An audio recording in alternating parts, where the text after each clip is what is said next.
আপনি যে চেঞ্জগুলি করতে চান কিভাবে করবেন? আপনি চাইলেই তো আর হবে না।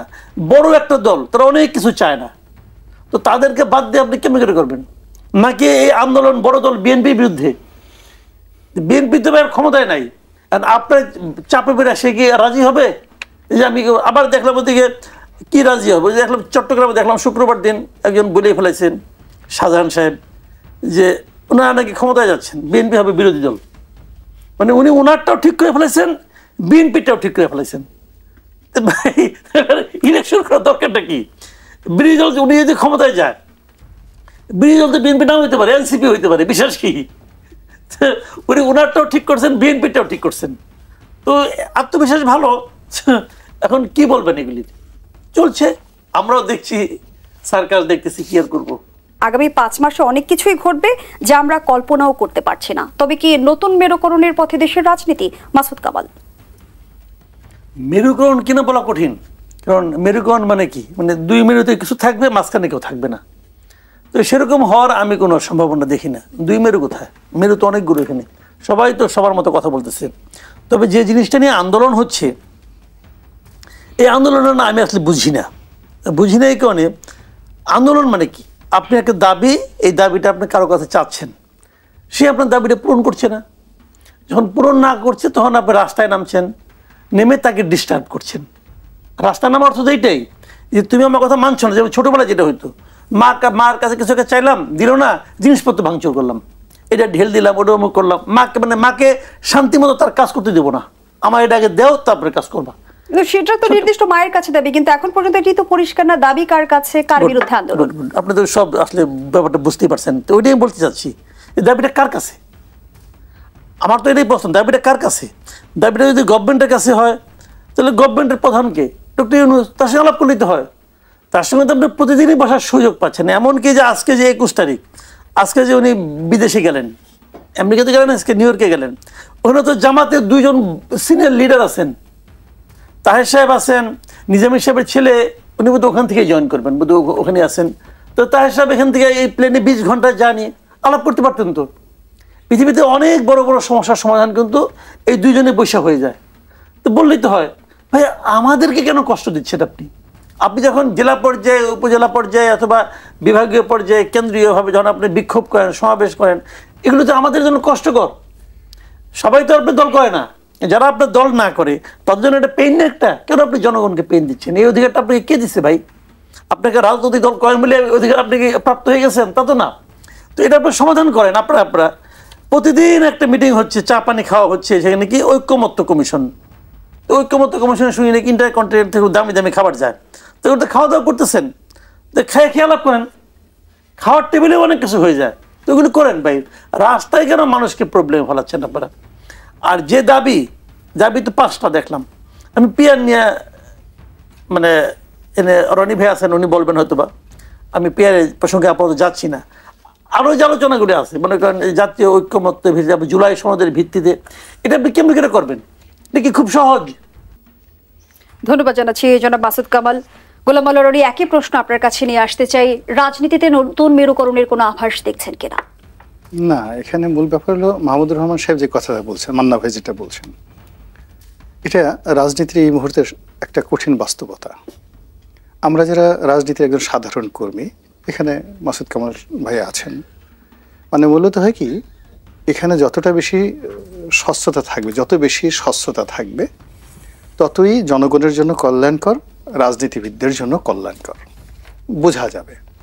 দ্বিতীয়ত হলো, রাজনীতির একটা সমীকরণ আছে, মেরুকরণ আছে, একটা হিসাব আছে, একটা অঙ্ক আছে, এবং এই অঙ্কগুলো দেখে মোটামুটি সবাই বুঝতে পারে যে আগামীতে এই দলটি ক্ষমতায় আসবে বা এই দলটি ক্ষমতায় আসবে না, এবং যারা ক্ষমতায় আসবে এই কারণে আসবে, এই কারণে আসবে না।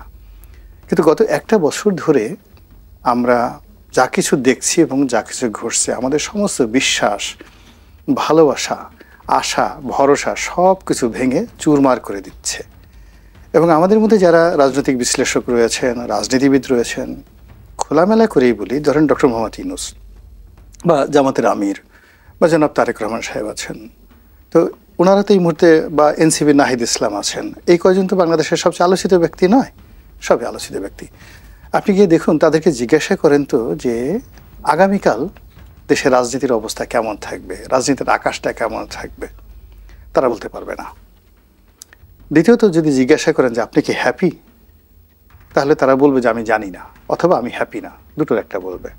3 নম্বরে যদি প্রশ্ন করে যে আপনি এখন যে অবস্থার মধ্যে আছেন, শেখ হাসিনার জমানাতে তো আপনি অনেক যন্ত্রণার মধ্যে ছিলেন, পালিয়ে থাকতে হতো, বা তার ক্রমশঃ আপনি দেশের বাইরে থেকে প্রতিটার মধ্যে মামলা মোকদ্দমাতে ছিলেন, তখন যে আপনার জীবনের ধারাবাহিকতা ছিল, আপনার স্বপ্ন ছিল, তোমারও আপনি একটা স্বপ্ন দেখতেন যে শেখ হাসিনার পতন হবে আর আমি বাংলাদেশে এসে এই কাজ করব। জামাতের আমি স্বপ্ন দেখতেন শেখ হাসিনার পতন হবে, আমরা বের হয়ে একটা ইসলামী আন্দোলন করে সারা বাংলাদেশে সারিয়া ভিত্তিক একটা রাষ্ট্র আমরা কায়েম করব, এবং আমাদের অবস্থান হবে, আমাকে সবাই আমিরুল মুমিনিন ডাকবে, এবং আমার অবস্থা হবে দ্বিতীয় হযরত উমরের মতো, আমি লাঠি নিয়ে এইভাবে ঘুরবো। এরকম একটা স্বপ্ন তাদের মধ্যে, যখন তারা পালিয়ে থাকতেন বিভিন্ন জায়গাতে, তারা বসে বসে স্বপ্ন দেখতেন। এখন যদি তাদেরকে জিজ্ঞাসা করেন যে হুজুর আপনার এই স্বপ্নটা কি এখনও আছে, চলমান আছে, বা তারেক রহমান সাহেব জিজ্ঞেস করেন, তারা বলবে ওই মাহমুদুর রহমান মান্না সাহেবের মতো যে না, আমাদের কোনো স্বপ্ন নেই, এই মুহূর্তে আমরা স্বপ্ন নেই। তাহলে আপনাদের কি আছে? প্রত্যেকটা লোক যে কথাটা বলছে, is and everybody, NCP, Jamaat, BNP, including সরকার, গভীর চক্রান্ত হচ্ছে। একটি পক্ষ এই নির্বাচন বানচাল করার চেষ্টা করছে, এইগুলো একটা কথা, দুর্বলতা। আর দেখবেন যে অনেক মানুষ না ভূতের ভয়, গভীর রাতে যখন কেউ যাচ্ছে, তা যাওয়ার পরে কবরের পাশ দিয়ে যাচ্ছে বা একটা তাল গাছের উপর দিয়ে যাচ্ছে, সে অমাবস্যার রাত, সে অকারণে কাশাকাশি শুরু করবে, মানে নিজে যে ভয়টা পাচ্ছে সে ভয়টা দূর করার জন্য কাশাকাশি শুরু করবে। কেউ গান গাওয়া শুরু করবে, কেউ হয়তো দেখা গেল যে লাইট জ্বালাবে, টর্চ লাইট আছে, বা গ্রামে আমরা দেখছি যে হাতে কিছু আগুন ঠাগুন নিয়ে সে ঘোরাফেরা করে যেন তাকে কেউ আক্রমণ করতে না পারে। তো এই যে অহমিকা দেখানো মূলত দুর্বলতা থেকে, আর সেই দুর্বলতা এখন সমস্ত রাজনৈতিক দলগুলোর মধ্যে দেখবেন যে তারা প্রতিপক্ষকে হুমকি দিচ্ছে। সরকার বলছে যে সরকার একজন চাপাতিওয়ালা ছিনতাইকারীকে ধরতে পারে না, সেই সরকার বলছে পৃথিবীর কোনো শক্তি নাই নির্বাচন থেকে আমাদেরকে মানে বঞ্চিত করতে পারে, আমাদের নির্বাচনের পথে কোনো শক্তি নেই পৃথিবীতে। আবার জনাব তারেক রহমান সাহেব, সে লন্ডনে বসে দেখা যাচ্ছে যে তিনি বাংলাদেশে আসছেন না, কিন্তু ওখানে বসে তিনি সারা বাংলাদেশ নিয়ন্ত্রণ করছেন, আমরা এটা করবো ওটা করবো, যত রকম সুন্দর সুন্দর সাজেশন দিচ্ছেন, যেটা তার অবস্থানের সঙ্গে মানায় না। জামাতের আমির একই অবস্থা, যেখানে তার সেই বলতে গেলে সেই 2008 থেকে তাদের এই দুরবস্থা। তো 2008 থেকে এই পর্যন্ত যদি আপনি ধরেন, তো অলমোস্ট 15 বছর 16 বছর, তো 16 বছর যদি কন্টিনিউয়াসলি একজন লোক কথা না বলে, কণ্ঠ নিচু থাকে, তারপরে মাথা নিচু করে থাকে, পালিয়ে থাকে, অল অন এ সাডেন যদি আপনি তাকে হঠাৎ করে বলেন জোরে একটা ডাক দাও, তো সে ডাক দিতে পারবে না, একদম চুয়া চুয়া করে কথা বলবে, আস্তে আস্তে আস্তে আস্তে চুয়া চুয়া করে কথা বলবে। কিন্তু এরা এখন যেভাবে ডাক দিচ্ছে, এই একজন শিশির মনির, একজন অমুক অমুক, মানে জামাতের অদ্ভুত অদ্ভুত লোক। যেমন একজনের নাম বললেন মিস্টার শাহজাহান সাহেব, আমি ওনাকে 2009 সনে পার্লামেন্টে দেখেছি।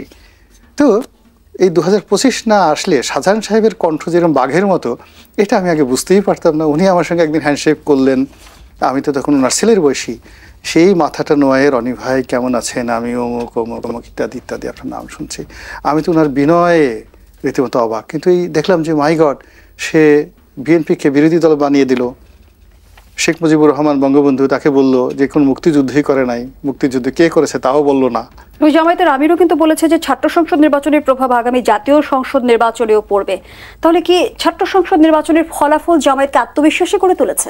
মূল ব্যাপার হলো যে ওই যে আগে বললাম না, যে সে যে কথাগুলো বলছে সেই কথাগুলোতে মানে তার এটা আত্মবিশ্বাসীও না, আর এই কথা ডাইরেক্টিভ না। সে মূলত যে ভয়গুলো পাচ্ছে, আতঙ্কগুলো তাকে তাড়া করছে, সেই আতঙ্কগুলো সে বা তারা আমাদের উপর চাপিয়ে দিতে চাচ্ছে সমস্ত রাজনৈতিক দল। তো আমি যে ধারাবাহিকতা টানছিলাম যে আমাদের এই যে রাজনীতির আমরা হিসাব মিলাতে পারছি না, এবং প্রত্যেকটা মানুষ যার যার অবস্থান থেকে আমাদেরকে কনফিউজড করে তুলছে, সকালে এক কথা বলছে, বিকেলে এক কথা বলছে। ফলে কি হলো দেখুন, যে নির্বাচনটা নেপালে 6 মাসের মধ্যে হচ্ছে কনফার্ম, সমস্ত মানুষজন নেপালের একেবারে কি বলবো একটা পাগলও বিশ্বাস করে যে উনি যে কথাটা বলেছেন সত্য বলেছেন, এখন যিনি প্রধানমন্ত্রী রয়েছেন। শ্রীলঙ্কাতে কি হলো, খুব অল্প সময়ের মধ্যে একটা দেশ কিভাবে ঘুরে দাঁড়ালো, এখন শ্রীলঙ্কাতে যিনি তত্ত্বাবধায়ক সরকারের সে প্রেসিডেন্ট ছিলেন, বা সুশীলা কার্কি যিনি নেপালের প্রধানমন্ত্রী হয়েছেন, তো তাদের তুলনায় আমাদের আসিফ নজরুল থেকে শুরু করে আমাদের যারা ডক্টর মোহাম্মদ ইউনূস, এরা তো আন্তর্জাতিক মানের খেলোয়াড়। তাদের মানে কি বলবো, তাদের যোগ্যতা, তারা যদি ইংরেজি বলে আমরা অবাক হয়ে তাকিয়ে দেখি যে এত সুন্দর ইংরেজি মানুষ বলতে পারে। তারা যদি বাংলা বলে আমরা মুগ্ধ হয়ে শুনি যে কবিতার মতো করে তারা বাংলা বলে। কিন্তু এই মানুষগুলোর কোনো কথায় আমরা গত 1 বছরে বিশ্বাস এবং আস্থা স্থাপন করতে পারিনি। ফলে পুরো রাজনৈতিক অঙ্গনটা কুয়াশাচ্ছন্ন। এক হাত দূরে আমাদের জন্য যে কি পরিণতি অপেক্ষা করছে আমরা বলতে পারছি না। ফলে ফেব্রুয়ারি মাসে নির্বাচন, 5 মাস। 5 মাস তো অনেক পরের ব্যাপার।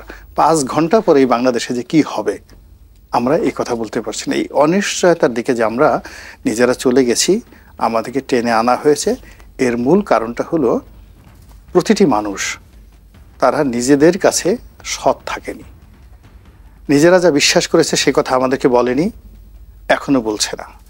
নিজেদের যেটা সামর্থ্য সেই কাজটা তারা করছে না। আর নিজেদের যেটা এখতিয়ার নেই, এখতিয়ার বহির্ভূত, সেই জিনিসগুলো আমাদের ঘাড়ে চাপিয়ে দিচ্ছে। এই সময়টাতে কি দরকার এই পিআর পদ্ধতির সামনে আনার? মানে এটা একেবারে খাজুরি আলাপ। এই সময়টাতে এটা দরকারই ছিল না, এই আননেসারি। সংবিধান কি লিখিত হবে, রিরাইট হবে, না কি করবে না করবে? এই যে ঐক্যমত্য কমিশন, এরকম একটা ঐক্যমত্য কমিশন আমি তো কোথাও দেখি নাই রাজনীতির একজন ছাত্র হিসেবে, কর্মী হিসেবে। এইরকম ঐক্যমত্য কমিশন, তাও আবার বিদেশ থেকে আলী রিয়াজ সাহেবদের মতো এক্সপার্টদেরকে এনে, বদিউল আলম মজুমদারদের মতো মহামানবদেরকে এনে সামনে বসিয়ে শেরাটন ইন্টারকন্টিনেন্টাল থেকে খাবার এনে পায়ের উপর পা তুলে একদল ঘুমাচ্ছে আর একদল কথা বলছে, একদল কথা বলছে আর একদল গাছ চুলকাচ্ছে। আপনি ওখানকার ছবিগুলো দেখতে পারবেন না। মানে কেউ করছে, কার যদি থাকে, ধরেন সালাউদ্দিন সাহেব কথা বলছে, অন্যরা অ্যাটেন্টিভ না। আবার ধরেন এনসিপির কথা বলছে, অন্যান্য নাড়াচড়া করছে, মোশলাচ্ছে, মানে বিরক্ত প্রকাশ করছে। তারপর শেষে আলী রিয়াজ সাহেব কথা বলছেন, পাশে বদিউল আলম মজুমদার অ্যাটেন্টিভ না, বদিউল আলম মজুমদার সাহেব কথা বলছেন, বাকি লোকগুলো অ্যাটেন্টিভ না। তো এই যে ওখানে যে আকর্ষণ থাকতে হবে, তাদের যে ম্যাগনেট পাওয়ার, এমনকি শেরাটন সোনারগাঁ থেকে খাবার গেলে যে কোনো মানুষের একটা আগ্রহ থাকে, ওখানে খাবারের প্রতি কারো আকর্ষণ নাই। কয়েকজন তো কয়েকবার রাগ হয়ে বললো খাবো না, বের হয়ে আসলো। ওই যে রহিন হোসেন প্রিন্স, তারপর সেটা একদিন তো সালাউদ্দিন সাহেব বকা দিলে, যাও তোমরা গিয়ে খাও। মানে বাঙালির যেখানে বিয়ে বাড়িতে 1 পিস গরুর মাংস না পেলে বিয়ে ভেঙে যায়, মারামারি হয়ে যায়, তো সেখানে সোনারগাঁ শেরাটনের খাবার রেখে ওখান থেকে রাগ হয়ে বের হয়ে আসে, ধাক্কাধাক্কি করে, গালাগালি করে। আপনি বুঝেন বিরক্তিটা কোন পর্যায়ে চলে গেছে। তাদের যদি সামর্থ্য থাকতো, ওখানে যারা লোকজন আছে যে কোনো কারণে তারা হয়তো একটা ভবিষ্যতের কথা চিন্তা করে, যেখানে আসা দরকার, যদি আমাদেরকে না ডাকে তো কী হবে। আদারওয়াইজ ওখানে যারা যাচ্ছেন তারা অনেকে এত বিরক্ত, সেই বিরক্ত হওয়ার পরে আমরা সেই ছোটোকালে যেভাবে বিরক্ত হলে ওই মানে একে অপরের প্রতি যে ধরনের আক্রমণ করতাম, ঠিক ওই রকম অবস্থা ওখানে তৈরি হয়ে যেত। তো এইরকম মানে ঐক্যমত্য। আবার গিয়ে দেখেন এইবারে যে ডক্টর মোহাম্মদ ইউনূস সর্বশেষ বক্তব্য দিল, কি একটা অনুষ্ঠানের জন্য সবারই বলল যে আপনারা একত্র হয়ে যান। আরে বাবা, ওরা কি একত্র হবে? আপনার উপদেষ্টা মণ্ডলী তো একত্র না, কেউ কারোর সাথে খাতির নাই, কারোর সাথে মুখ দেখাতে কি বন্ধ। আপনার এই যে যারা নিয়োগ করতে, তাদের সাথে আপনার নিজের ঘরেই সামলাইতে পারছেন না, নিজের ঘরে হাজারো সমস্যা, আপনি অন্যরে বলতেছেন, জামাতের আর বিএনপির বলছেন তারা ঐক্যবদ্ধ হয়ে যাতেন। এই যে দেখেন কথার সাথে বডি ল্যাঙ্গুয়েজ মিলছে না। ধন্যবাদ জানাচ্ছি জনাব গোলাম আল রনি। মাসুদ কামাল, এই জায়গাতেই আমার প্রশ্ন যে আসলে আমরা কেন কখনোই আমাদের রাজনীতির নজির স্থাপন করতে পারিনি যে আলোচনার টেবিলে সমস্যার সমাধান করা যেতে পারে। শেষ পর্যন্ত কেন আসলে যে কোনো কর্মসূচি রাজপথে করাই কিংবা আন্দোলন সংগ্রাম সহিংসতার রাজনীতি দেখি? এটার কারণ হলো কি, সবাই নিজ নিজ সিদ্ধান্তে অটল থাকেন। ওনারা মনে করেন উনি যেটা বুঝেন সেটাই চূড়ান্ত, এর চেয়ে বেশি কেউ বুঝতে পারে এটা তারা মনে করে না। এটা একটা বিষয় আছে। আর একটা বিষয় হলো কি, রাজনৈতিক দলগুলোর মধ্যে তো গণতন্ত্র নাই রে ভাই। সবচেয়ে বড় কথা হলো এটাই যে ওখানে ধরেন বিএনপির একজন লিডার, উনি কি সিদ্ধান্ত দিবেন? সালাউদ্দিন সাহেব যাচ্ছেন, উনি কি সিদ্ধান্ত দিবেন? উনি কি সিদ্ধান্ত দেওয়ার ক্ষমতা রাখেন? রাখেন না তো। উনি আবার ভাবেন যে আমি কি না কি বলি, এতে আবার আমার চাকরিটা না আবার নড়বড়া হয়ে যায়, এটা ওনাকে ভাবতে হয়। কাজে এখানে যদি একটা ডেমোক্রেটিক সিস্টেম থাকতো সব জায়গায়, দলগুলিতে এবং প্রত্যেকের মধ্যে, তাহলে কিন্তু এরকম হতো। ওখানে যখন কথা বলে, এইমাত্র উনি যেটা বললেন, আমি এমন একটা কথা বলতেছি যার সঙ্গে ওনার কথা কোনো মিলই নাই, তাহলে এই ভদ্রলোক এতক্ষণ ধরে বললো কেন? ওটা আপনি শুনলেন কেন? সবাই যার যার মতো একটা এজেন্ডা নিয়ে যায় যে আমি এই কথাগুলি বলার জন্য ওখানে যাচ্ছি। আশেপাশে ধরেন আমি একটা কথা বলার জন্য প্ল্যান করে আসছি, কিন্তু এরপরে উনি একজন কথা বললেন, ওই কথাটা শোনার পর তো আমার প্ল্যানিং একটু চেঞ্জও আসতে পারে। কিন্তু আমি তো ভাবতে পারি, ও এই পয়েন্টটা তো আমার মাথার মধ্যে ছিল না, তুমি যেটা বলছেন ঠিক আছে, এই পয়েন্টটা নিয়ে আমরা আলোচনা করি, তাহলে মাঝামাঝি একটা অবস্থানে আসতে পারি। কেউ মাঝামাঝি অবস্থানে আসবে না, তো সে তো শিখে আসতে বলে যাও তুমি এর বাইরে তুমি যাবা না, সে ওর বাইরে যায় না। যে কারণে এই ঝামেলাগুলো কেউ কারো কথা শুনতে চায় না, এবং এটাও তাই হচ্ছে এখানে। আলী রিয়াজ সাহেব উনি এই ঐক্যমত্য কমিশন বললেন, তার আগে সংস্কার কমিশন বললেন, যত কিছু বলুন, ওনার মাথার মধ্যে একটাই আছে, উনি এই ইউনূস সাহেব ক্ষমতায় আসার পরপরই যখন কোনো কমিশন টমিশন হয় নাই, তখনই উনি আয়সা নিয়ে একটা সেমিনারে বলে গেছিলেন এই সংবিধান সংশোধনের অযোগ্য, এটাকে পুনর্লিখন করতে হবে। এই যে উনি একটা থিওরি দিয়ে গেছেন, উনি ওই থিওরি নিয়েই কিন্তু আছেন, পুনর্লিখন করতে হবে, এই সংবিধান রাখাই যাবে না, এটাকে কেমনে করে কত বেশি করা যায় উনি এক জ্ঞান দিয়ে গেছেন। তো উনি কিসের সংবিধান বিশেষজ্ঞ? আমরা তো এখনো দেখছি বিতর্কটা সেখানেই যে আছে যে অন্তর্বর্তীকালীন সরকারের শাসনামলে আসলে সংবিধান সংশোধন সম্ভব কিনা। জুলাই সনদের সংবিধান সম্পর্কিত প্রস্তাবের বাস্তবায়ন প্রশ্নেই আমরা দেখছি যে রাজনৈতিক দলগুলোর মতো পার্থক্য তীব্র আকার ধারণ করেছে।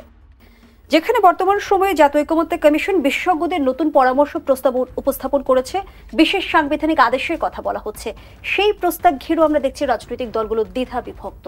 তাহলে সমাধান কোন পথে? শুনেন ভাই, আমি একটা কথা বলি, এই জুলাই সনদকে সংবিধানের উপরে স্থান দেওয়া, জুলাই সনদের উপর ভিত্তি করে নির্বাচন, জাতীয় নির্বাচন করা, জুলাই সনদের উপর ভিত্তি করে আপনার সংবিধানে পরিবর্তন করা, এগুলি সম্ভব না।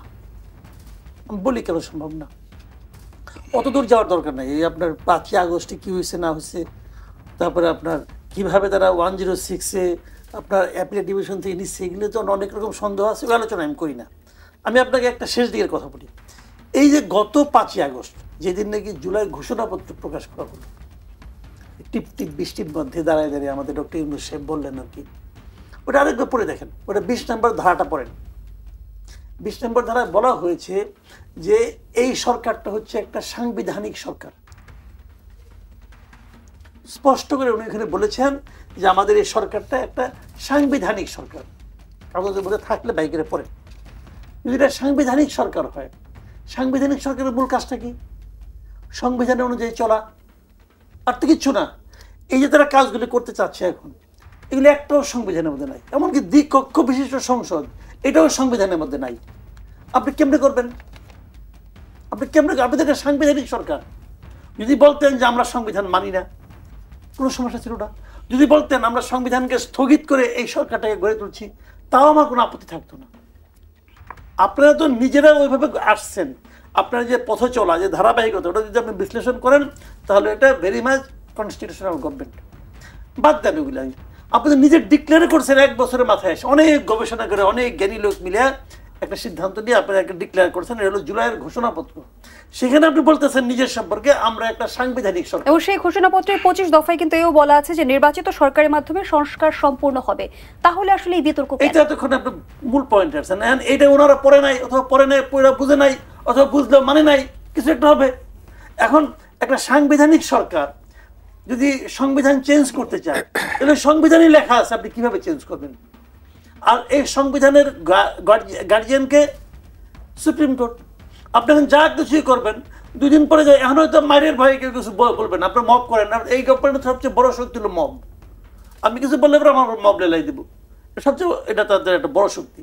2 দিন পরে যখন নতুন গভর্নমেন্ট আসবে, এই সুপ্রিম কোর্ট জিজ্ঞাসা তো করবে, ভাই তুমি এটা কেমন করে করলা, বলো আমাকে তুমি। এই যে আলী রিয়াজ সাহেব মহাজ্ঞানী আসছেন, উনি কীভাবে করবেন সংবিধানের সংশোধন, উনি পুনর্লিখন করবেন, কীভাবে করবেন? কোনো মূল্য আছে এগুলোর?